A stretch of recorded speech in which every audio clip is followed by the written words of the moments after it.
everyone. Welcome to the Afghanistan Project podcast. I'm here today with my co-host, Michael Cook, and we're going to talk about his recent trip to Austria to meet with some members of the National Resistance Front and other Afghans who are hoping to unite against the Taliban. Michael, tell us about the trip. What was it like? It was a great experience. So I got to spend 3 days with Vets for NRF, which is an American organization that supports the NRF. I got to spend some time with the NRF themselves, as well as Commander Massoud, obviously the leader of NRF. And I guess I'll back up a little bit first and say, we've had people on the show before that have, NRF has come up as a topic. And sometimes, we get some kickback on the NRF, right? Sometimes people are like, no, the NRF is not the solution, right? But what we never get is we never get a solution from those people. The people that are saying the NRF is not the solution, they don't have any better option, right? And after spending time with NRF, after spending time with Commander Massoud, it just became very clear to me that there is no other option, right?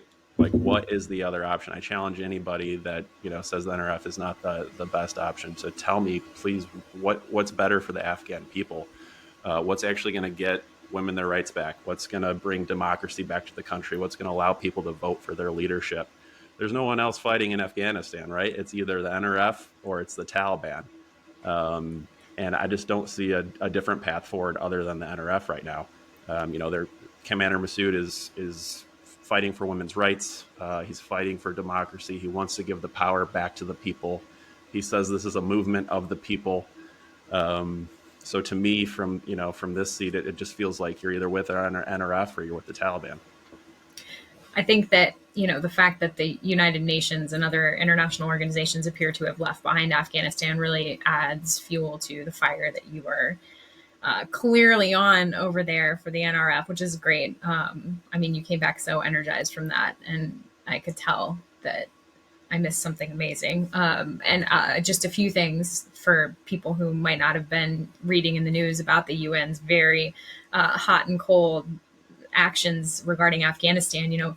They're putting out feelers saying maybe it's time to take steps towards recognizing the Taliban. They then pulled the people. So when the Taliban said that women could no longer work with the UN in Afghanistan, the UN pulled all its people out of Afghanistan at the same time that they actually did talk about maybe recognizing the Taliban, which is just so utterly insane. And then you have just yesterday, there was a UN report talking about beatings and killings going on and how the Taliban needed to stop those kinds of extrajudicial methods of handling bad behavior.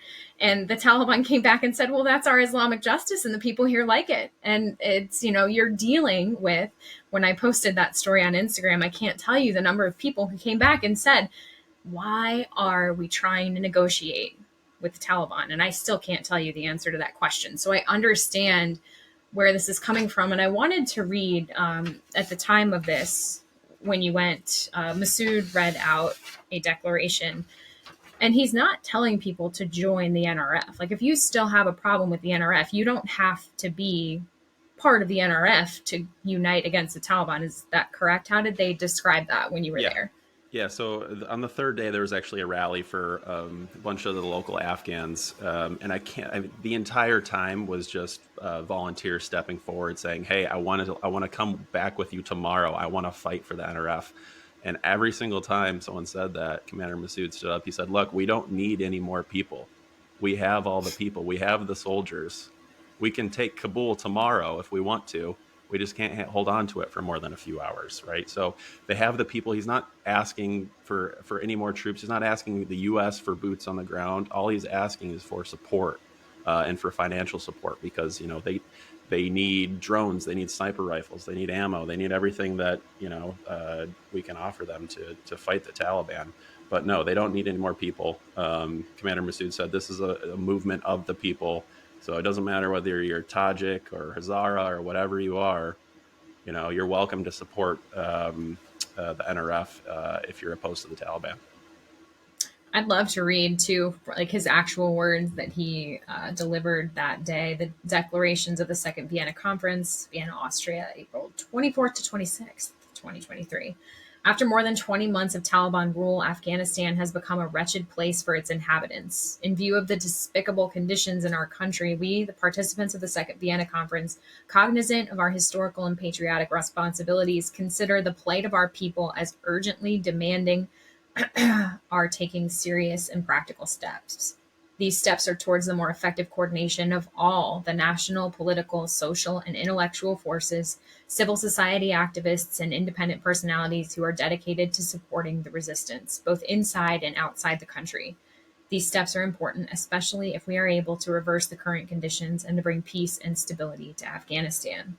The Taliban so far have not heeded the legitimate and rightful demands of the peoples of Afghanistan as they were articulated in the declarations of the First Vienna Conference. Instead, they have increased their brutality and cruelty, pushing the country to the verge of an unprecedented human tragedy. I think I heard on NPR the other day that 6 million people are facing famine in Afghanistan right now. The Taliban seem entirely uninterested in doing anything about that. We've heard the Special Inspector General for Afghanistan Reconstruction clarified that no one knows how much money the U.S. is paying to the Taliban all of the time. Right now, it's millions and millions of dollars. Most people think it's about 40 million every 2 weeks, but it's hard to clarify. And at the same time, here's a group that doesn't have that kind of money, that's really fired up to make a difference. And as they say, it doesn't matter who you are, they want you to help resist. So, what do you think the impediments are? Are there any impediments for them other than the lack of funding? Just getting It's like I said, like Commander Massoud doesn't want any more troops. He just wants recognition from the international community, and he wants support. And part of that is financial support. They just don't have the means to fight the Taliban. They are claiming that if they had those means, if they had the weapons, if they had the financial support, if they had the ammo, that they could take back Kabul, they could take back Bagram. They just don't have the support that they need currently.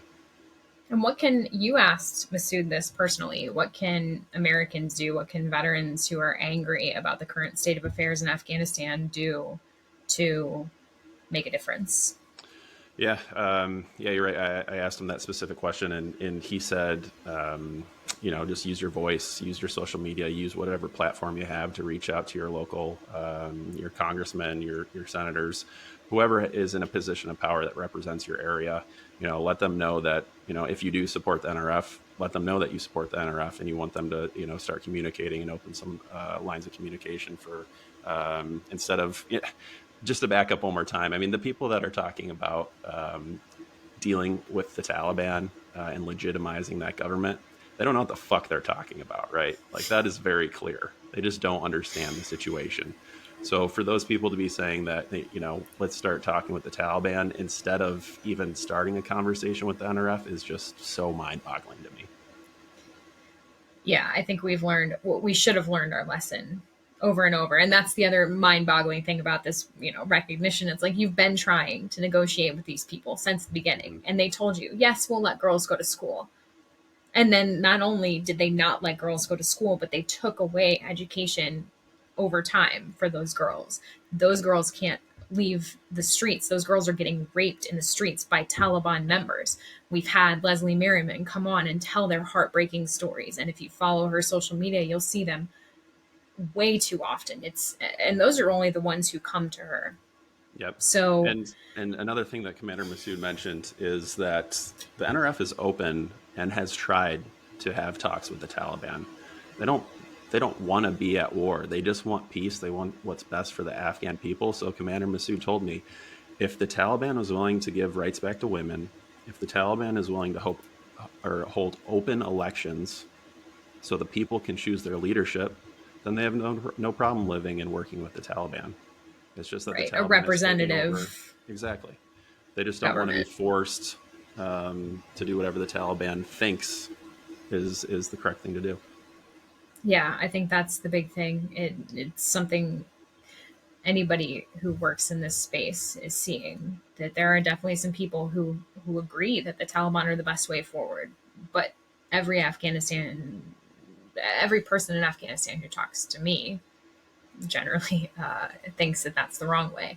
And why can't everyone speak up, especially when one of the things he mentions is Afghanistan's mineral rights. Afghanistan is wealthy with minerals, and they are selling those rights and making money off of that, but they're not representative of the people. That's the people's wealth.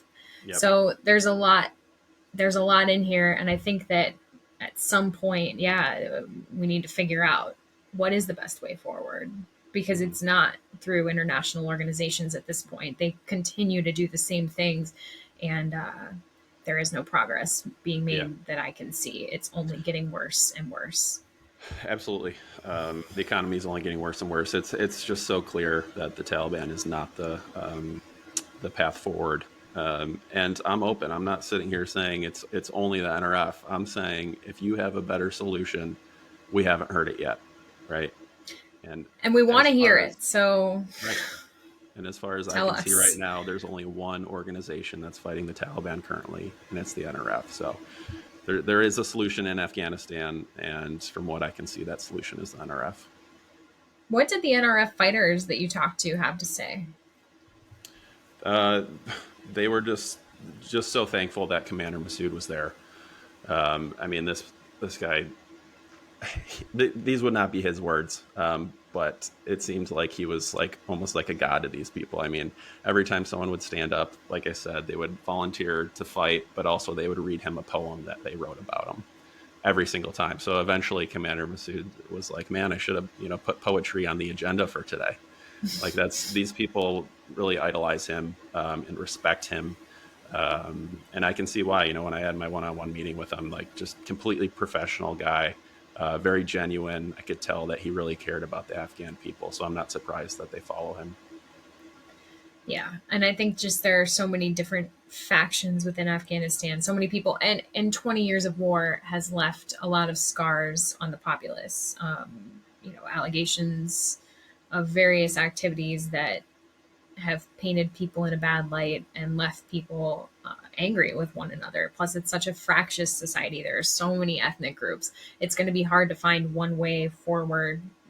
But I think what Massoud is offering, which is an umbrella of anybody who wants to resist, is really valuable. And different people have different assets that they can bring to the table there.